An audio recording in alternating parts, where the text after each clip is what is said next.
પણ વિદ્યાર્થીઓ મોડા આવે એટલે કાર્યક્રમ મોડો ચાલુ થયો। સમગ્ર વિશ્વમાં લગભગ 2000 જગ્યાએ હું આવી રીતે સ્પીચ આપવા ગયો, પણ 1 મિનિટ ક્યાંય મોડો નથી પહોંચ્યો, ઓન ટાઈમ પહોંચી જઉં છું। આપ સૌ વિદ્યાર્થીઓને પહેલી વાત કરું કે નરેન્દ્રભાઈ મોદી તમને મને ને ભિખારીને ભગવાને એક જ વસ્તુ સરખી આપી છે, ને એ જે સમય, એનો તમે કેવો ઉપયોગ કરો છો એની ઉપર જીવન છે। બાકી તો પછી કીકો વોકું કરીને સ્કૂટરને કીકો મારવાની જ છે।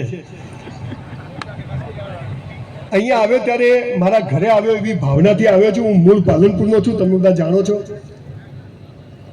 પાલનપુરમાં બહુ જ ગરીબ ઘરમાં મારો જન્મ થયો। હું જાતે બ્રાહ્મણ, એટલે દરેક વાર્તામાં આવે કે ગરીબ બ્રાહ્મણ હતો। બ્રાહ્મણ સાલો ગરીબ જ હોય। એકચ્યુઅલી એ વાર્તા લખી અને હાલ હું વધુ છું, જણતો નથી મને, નહીં તો મારી BMW બતાવજો, આને ગરીબ બ્રાહ્મણ કહેવાય। હું નાત જાતમાં માનતો નથી, માણસમાં માનું છું।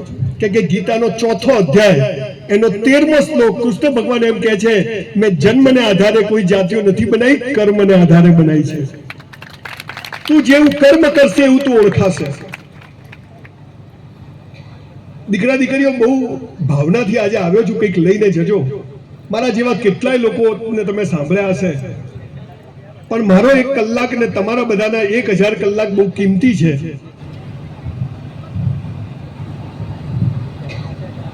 હું બહુ જ ગરીબ ઘરમાં જન્મ્યો।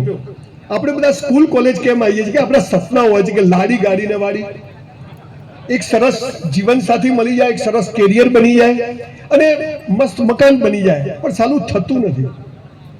90% લોકોને નથી થતું, અને એનું પરિણામ એ આવ્યું કે સમાજમાં તમે ચારે બાજુ લોકો બધા દિવેલ પીધેલા ફરે છે, જીવનમાં મજા નથી।